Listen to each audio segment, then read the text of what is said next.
Hello, my dear learners and job seeker friends. Welcome to BMED Academy. I hope you all are well. আজকে আমি একটি গুরুত্বপূর্ণ topic নিয়ে এসেছি। আজকে দেখাবো শর্টকাট টেকনিক ব্যবহার করে অতি অল্প সময়ে কিভাবে ভগ্নাংশের যোগফল, বিয়োগফল, গুণফল এবং ভাগফল নির্ণয় করা যায়। তাহলে আমরা প্রথমে নির্ণয় করব ভগ্নাংশের যোগফল। এখানে দেখতে পাচ্ছেন দুটি ভগ্নাংশ দেওয়া রয়েছে 1/2 প্লাস 1/3। আমরা যেভাবে নির্ণয় করব, প্রথমটির লব এবং দ্বিতীয়টির হরের গুণফল নির্ণয় করব।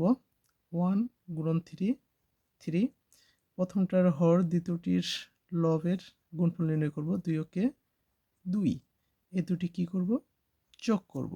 তাহলে 3 2 5।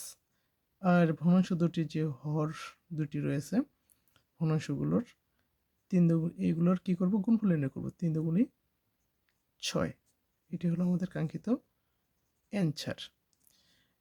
ভগ্নাংশের বিয়োগফল একইভাবে প্রথমটির লব দ্বিতীয়টির হরের গুণফল নির্ণয় করব।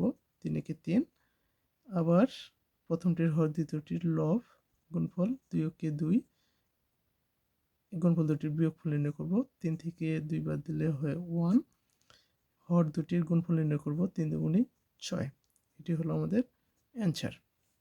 একইভাবে ভগ্নাংশের গুণফল নির্ণয় করে লব দুটির গুণফল নির্ণয় করব। এককে 1, হর দুটির গুণফল নির্ণয় করব।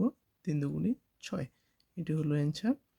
ভগ্নাংশের গুণ ভাগফল প্রথমটির লব দ্বিতীয়টির হর 3 কে 3, গুণফল নির্ণয় করব। 3 কে 3,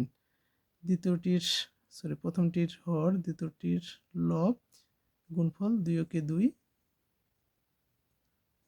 এটি হলো আমাদের কাঙ্ক্ষিত অ্যান্সার। পাশে যে দুটি ভগ্নাংশের যোগফল